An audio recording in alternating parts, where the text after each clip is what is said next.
Ayun, may galab shoutout po sa inyong lahat. Magandang umaga, magandang gabi, magandang hapon, magandang tanghali kung saan man kayo ngayon. Lalong-lalo na sa mga kababayan po natin na mga Filipino or mga OFW sa iba't ibang bansa. Mag-ingat po kayo palagi at especially po sa mga Iskonians at mga ka-BBM dyan. May galab shoutout sa inyong lahat. So ngayon po, mga kababayan, gusto ko lang tawag dito, reaction na nito Itong reaction kong ito, actually hindi lang po ito para sa mga Iskonians. Para din po ito sa mga boboto pa lang at mga, ayokong sabihin tanga, pero pwede na rin.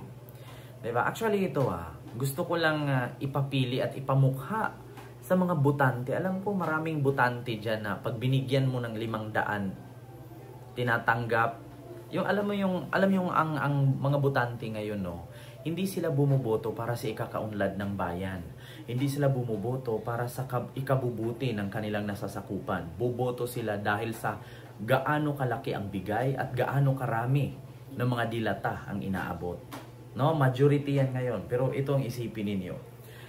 Yung mga ibibigay dyan na dilata, kahit isang karton or 5 karton na dilata pa yan, makakatulong ba yan sa loob ng 3 taon? Na pag ikaw ay binaha, kapag ikaw ay nagkasakit at kapag ikaw ay nangangailangan ng tulong. Hindi po sapat yung 3 karton o 5 kartong dilata. Take note, yung 1 karton hanggang 5 karton, mauubos yan sa loob lang ng ilang buwan. Pero yung serbisyo ng politiko na nagbigay ng dilata, kapag nanalo, 3 taon po yung makaupo.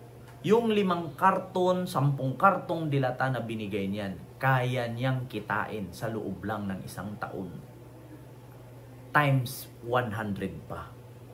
Yung 200 million na ginastos niya sa dilata, kaya niyang kitain yan.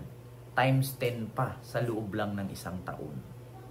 Ngayon, kapag nanalo yung nagbigay ng mga dilata na karton-karton, tapos hindi naman nagsiservisyo ng ayos sa bayan, anong mangyayari sa mga mamamayan? Diba? Walang mangyayari. Pangalawa, kapag yun naman, yung sinasabi nilang doktora daw, na kapag nanalo ulit, swerte ang taga Maynila. Naranasan nyo na po. Opo, nakikita nyo na po. Nahalal na po. Naging swerte po ba kayong Manilenyo? Wala rin po. Kasi pakiramdam ko, attendance at sahod lamang po ang pagiging alkalde niya. Di ba po, pulot? Pangatlo, yung isa naman po, nahalal din po siya. Pero hindi naman po buong Maynila ang natulungan niya. Katulad din yan nung isa na mimigay ng dilata, mamahaling dilata. Sure ba kayo na buong Maynila ang natulungan niya? Hindi po. Magkaiba po sila sa may nagawa versus puro ngawa. Di ba? Sa madaling salita, para hindi po kayo malito. Una, ito isa-isahin ko po ito. Ngayon, tanungin ko kayo. Kapag si Hani manalong mayor ngayong election 2025, mag-uumpisa yang gagawa ng proyekto. Yun ang tanong, kung gagawa ba talaga o baka uulitin niya lang kung ano yung ginawa niya ngayon. Kasi hindi naman natin po pwede na yung mga proyekto ni Yorme, itutuloy niya. Hindi yon. Bakit? Magkaaway na sila ngayon. Hindi nga niya tinuloy nung magkasama pa sila. Paano pa kaya ngayon? Hindi naman po pwede na yung mga proyekto ni Yorme ay hindi ituloy yun. Napirmahan na yun, may budget na. So itutuloy yun. Ngayon, pag nanalo ulit si Hani, panibagong proyekto yon, panibagong pondo na naman. Ilang taon lang siyang mamuno dyan, 3 taon. Sa tingin nyo yung proyekto na yan na gagawin ni Hani na panibago, matatapos kaya sa loob ng 3 taon? Hindi, matitingga na naman yan. Hindi katulad kay Yorme na kahit hindi na mayor, yung proyekto tuloy-tuloy. Bakit? Nagawa na niya Naumpisahan na niya Pangalawa, kay Mara Tamundong. Kapag nanalo naman si Mara Tamundong, ito para to sa lahat ng taga Maynila, wala ditong makahani, makaisko, makasam at makamara. Para ito sa lahat ng Manilenyo. Ngayon, pag nanalo naman si Mara Tamundong, ano naman ang proyektong gagawin? Mag-uumpisa na naman sa zero. Siyempre magpaplano pa yan. Gagawin pa lang. Ilang taon lang siya mamuno dyan? 3 taon. Sa tingin nyo ba yung proyekto na gagawin ni Mara Tamundong? Maumpisan at matatapos yan sa loob ng 3 taon? Hindi po. Gagawa ka nga lang ng bahay. 1-2 taon, tsaka lang matatapos. Paano pa yan? Buong Maynila ang gagawin mo. Matatapos kaya? Hindi rin. Pangatlo, si Sam Bersosa. Sa tingin nyo, ang pangako ni Sam Bersosa ngayon, yung dating 500 ni Yorme na ayuda ng senior citizen, na dinagdagan ng 500 ni Hani, naging 1,000. Gagawin daw niyang 2,000. Doon na tayo sa salita. Siyempre, mabilis lang sabihin, yung 500 ni Yorme, yung 500 ni Hani, gawin kong 2,000 pag ako ang nanalo. Ganito po kasi yan, mga taga Maynila. Hindi po porket manalo si Sam Bersosa at sabihin niyang 2,000 na ang ayuda ng mga senior citizen sa Maynila, ay yun na yun. Hindi po, ganito po kasi yan. Bago po kasi maaprubahan yan, na gawing 2,000 ang ayuda ng mga senior citizen, hindi po lahat ng mga city councilor or konseho ng Maynila ay pabor kay Sam Bersosa. Hindi porket sinabi niya Sam Bersosa, kapag ako naging mayor, gawin kong 2,000 yan, ayuda ng mga senior citizen. Hindi po yun basta-basta maging 2,000. Bakit? Pag mimitingan pa ng konseho ng Maynila yan. May possibility pa dyan. Merong mga city councilor na ayaw pumayag at meron ding mga city councilor na papayag. Paano kung sa 8 city councilor, 3 lang ang papayag, 5 ang hindi? Hindi po matutuloy yung 2,000 na pinangako ni Sam Bersosa na yan. Bibidingan pa yan. Pag-uusapan pa ng konseho yan. Kaya wag po kayong basta-bastang magpauto na sasabihin, gawing 2,000 kapag siya nanalo. Hindi yun madali. Alam nyo kung bakit? Alam nyo, yung pangako kasi na iba ng mga politician or mga papasok pa lang na politician, wag nyong kakagatin at wag nyong papaniwalaan. Alam nyo kung bakit? Pagmimitingan pa yan. Kapag sa 8 na city councilor or konseho ng Maynila, 3 lang ang sasang-ayon at 5 ang hindi sasang-ayon, hindi matutupad yung 2,000 na yan. Ngayon, sa 3 kandidato na kakalaban kay Yorme Isko Moreno, mag-uumpisa pa lang sa 0 yan. Kapag iboto mo si Yorme Isko Moreno, panigurado, mga proyekto ni Isko tumatakbo na. Natitirhan na yung pabahay, napag-aralan na yung mga paaralan, nagamit na ang mga proyekto na kanyang naumpisahan.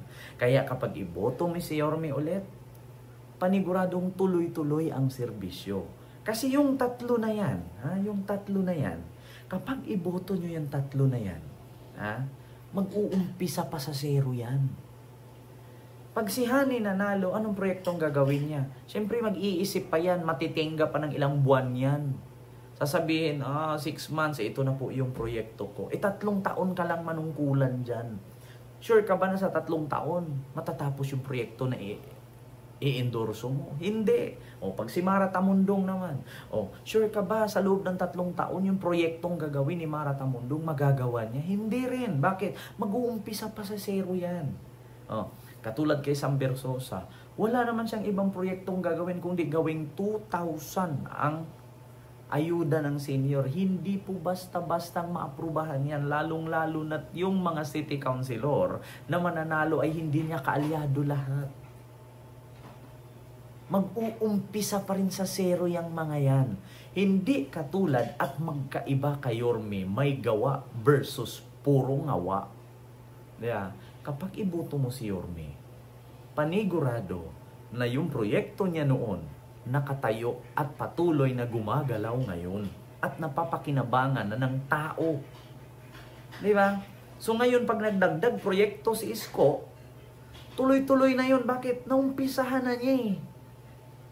Ngayon sa mga taga Maynila, huwag kayong magpapaloko at kakagat sa mga patutsyada at mga mabulaklaking lumalabas sa bunganga ng 3 kandidatong kakalaban kay Isko. Bakit? Si Isko kasi may nagawa. Yung 3 kasi gagawa pa lang. Kaya sabi ko nga sa inyo huwag kayong kakagat dyan sa mga dilata.